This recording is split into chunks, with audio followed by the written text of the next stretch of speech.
Kevin Feige mandou avisar que ele tem um plano de 10 anos para a Marvel.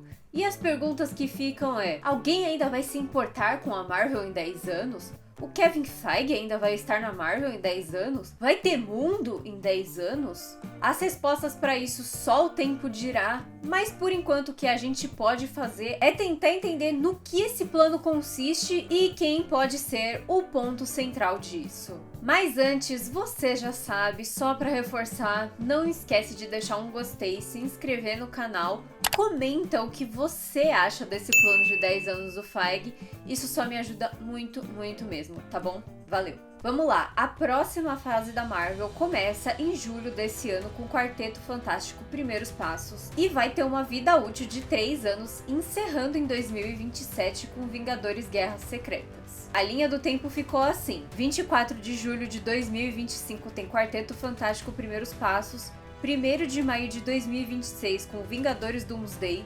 31 de julho de 2026 com Homem-Aranha Um Novo Dia e 7 de maio de 2027 com Vingadores Guerras Secretas. Fora isso, as produções que a gente sabe que eles também já estão trabalhando, seja em roteiro ou outra coisa, incluem Pantera Negra 3, o diretor Ryan Coogler, que brilhou em Pecadores, retorna pro filme e Denzel Washington está envolvido de alguma forma na produção. Shang-Chi 2 ainda está em processo. Um dos filmes dos X-Men também já tem roteirista e existem rumores de que Jake Schreier, diretor de Thunderbolts, poderia dirigir o filme. Ryan Reynolds também disse recentemente que está trabalhando em um roteiro para o próximo filme do Deadpool, que também envolve os X-Men. Também existem rumores sobre um 5º filme do Thor e tinha uma história de um filme produzido pela Scarlett Johansson que nunca mais ninguém falou sobre o assunto.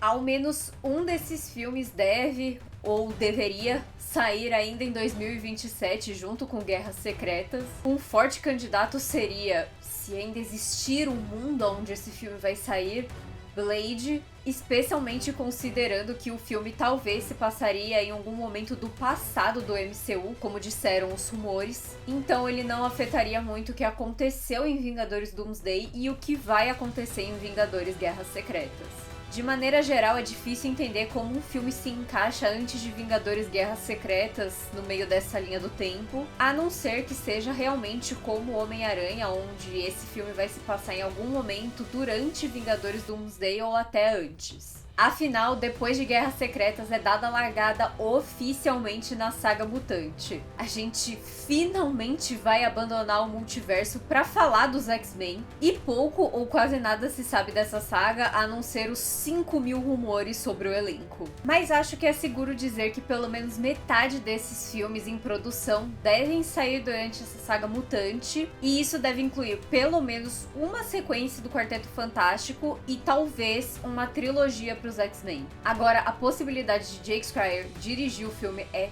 tão satisfatória. A habilidade do diretor de construir uma relação entre os personagens, explorar suas inseguranças, além das cenas de luta junto com efeitos práticos, isso é tudo que eu poderia esperar de um filme dos X-Men no MCU. Lá em julho de 2024, Kevin Feige disse em entrevista para o site norte-americano Gizmodo que esse filme inclui personagens que já foram vistos e personagens que nunca foram vistos em filmes anteriores. E que sua prioridade é introduzir os elementos de novela dos X-Men para o MCU. E se você aí, como eu, é um grande fã de X-Men, não tem como negar que a história dessa galera é sim uma grande novela das 9. Mas o que isso quer dizer para um filme da Marvel? Esse termo soap opera é a que eles usam para identificar as novelas deles lá, que na verdade é um formato quase de série que dura por muitos anos. Então eu acredito que isso seja uma estratégia para contar uma história em larga escala.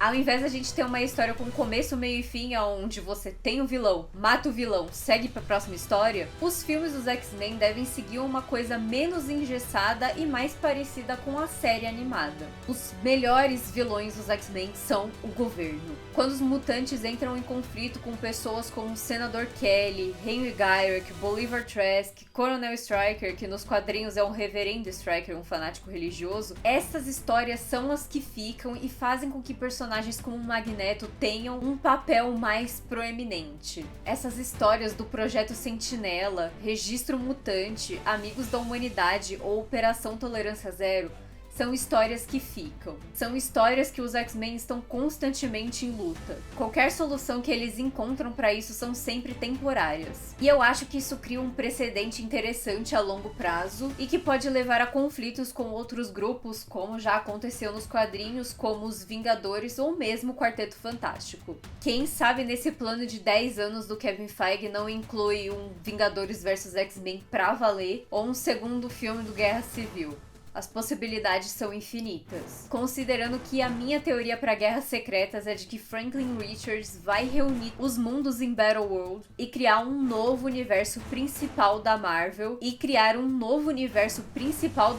dessa vez com mutantes e essencialmente recomeçando o universo do MCU. Aí, realmente o que vier depois disso pode surpreender tanto pro bem quanto pro mal. A única coisa que eu espero da Marvel até lá é de que eles consigam se reerguer de modo que as pessoas voltem a se importar com esse universo. Thunderbolts fez 270 milhões de dólares globalmente e esses números não são bons. E não tem como a gente culpar o filme como aconteceu anteriormente. Thunderbolts é um filme excelente que não necessariamente segue a fórmula Marvel, mas de alguma forma conseguiu colocar o universo de volta nos trilhos. Mas aparentemente a fatiga Marvel especificamente é mais real do que a gente esperava. E só nos resta esperar pra ver se isso se confirma em Quarteto Fantástico Primeiros Passos. De qualquer forma, eu vou ficando por aqui, mas não esquece de comentar o que vocês esperam para os próximos 10 anos da Marvel. Quais filmes vocês acham que poderiam entrar nesses espaços em brancos entre 2026 e 2027? A gente se vê numa próxima.